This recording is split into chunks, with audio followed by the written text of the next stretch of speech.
मैं Syed Asif Ali Shah, Pakistan Tehreek Insaf youth wing साबका नायब सदर सेंट्रल रीजन सिंध।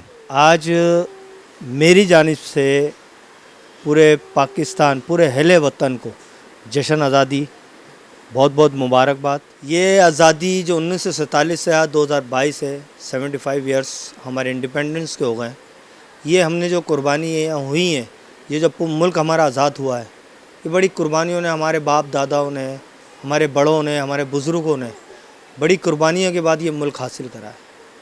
तो खुदारा इस मुल्क को संभालें, इस मुल्क को, ये मुल्क आप ही का है, मेरा, आपका, सबका है।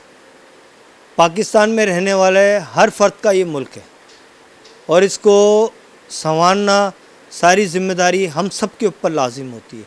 वो कोई भी क्यों ना हो, वो हर इंसान, वो भले हाई लेवल पे बैठा हो या छोटे लेवल पे बैठा हो, आम आदमी हो, उन सब की ज़िम्मेदारी इस मुल्क को चलाने की। आप सबको दोबारा मेरी जानिब से जश्न आज़ादी बहुत बहुत मुबारक हो।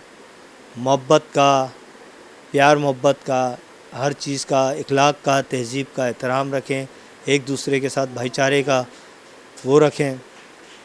आखिरी में मैं ये कहूँगा, खड़े थे हम भी किस्मत के दरवाज़े पर, खड़े थे हम भी किस्मत के दरवाज़े पर, लोग दौलत पर गिरे, हमने वतन मांग लिया। बहुत शुक्रिया। पाकिस्तान जिंदाबाद, पाक आर्मी जिंदाबाद।